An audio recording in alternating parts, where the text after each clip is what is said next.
আজকে ঘুরতে ঘুরতে হঠাৎ করে নড়াইল টার্মিনালে চলে গেলাম, আর নড়াইল টার্মিনালে যেয়ে দেখি কী অবস্থা রে বাপ রে বাপ! এত পরিমাণ স্ট্রিট ফুডের দোকানে আমি নড়াইলে আগে কখনো দেখিনি। এই লাস্ট 1-2 মাসে মনে হয় এই শুধু টার্মিনালে 20-30টা দোকান হয়ে গেছে স্ট্রিট ফুডে। তা ঘুরতে ঘুরতে দেখলাম নড়াইলের চিকেন শর্মা পাওয়া যাচ্ছে। তো এটা এক কথায় অসাধারণ, কেন নড়াইলের মতো জায়গায় চিকেন শর্মা আগে কখনো পাওয়া যায় না। তো দেখলাম এখানে চিকেন শর্মা পাওয়া যাচ্ছে, একটা ছেলে বিক্রি করছে, সে পড়ালেখার পাশাপাশি তার আব্বুর সাথে করে চিকেন শর্মা বিক্রি করে রাত্রে, মানে বিকাল থেকে আর কি রাত 10টা পর্যন্ত এখানে পাওয়া যায়। আমি যেখানে জিজ্ঞাসা করলাম এটা কি পোলট্রি মুরগি, সেগুলোকে না ভাই এটা হচ্ছে আমরা কক মুরগি বা লেয়ার মুরগি দিয়ে করে থাকি। আমি জানি না এটা কতটুকু সত্য, বাট বললো সে অবশ্যই বিশ্বাস করতে হবে। তো সে হচ্ছে লেখাপড়ার পাশাপাশি এই চিকেন শর্মাটা সেল করে। এই যে টার্মিনাল যে বাজার আছে, ঠিক বাজারের অপোজিট সাইডে দেখবেন যে এখানে চিকেন শর্মা বিক্রি করছে খুব সুন্দর করে।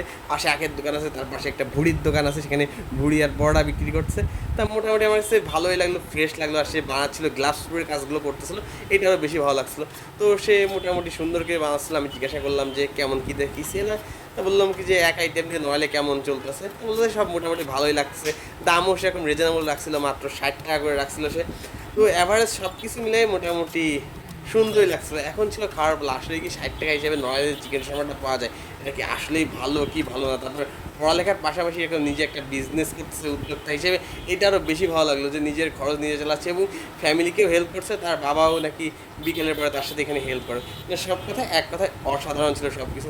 আর তার বানানোর স্টাইল দেখে মনে হচ্ছিল না সে ভালোই পারে, মানে 1-2 দিন ধরে বানাচ্ছে না, আগেও ট্রাই করছে। তো ফাইনালি খেয়ে দেখলাম, খেয়ে দেখার পরে না 60 টাকা হিসেবে অনেক ভালো ছিল শর্মাটা। আপনারা কেউ চাইলে ট্রাই করতে পারেন, এটা টার্মিনালে পেয়ে যাবেন কাঁচা বাজারের অপোজিট সাইডে। ধন্যবাদ সবাইকে, আল্লাহ হাফেজ।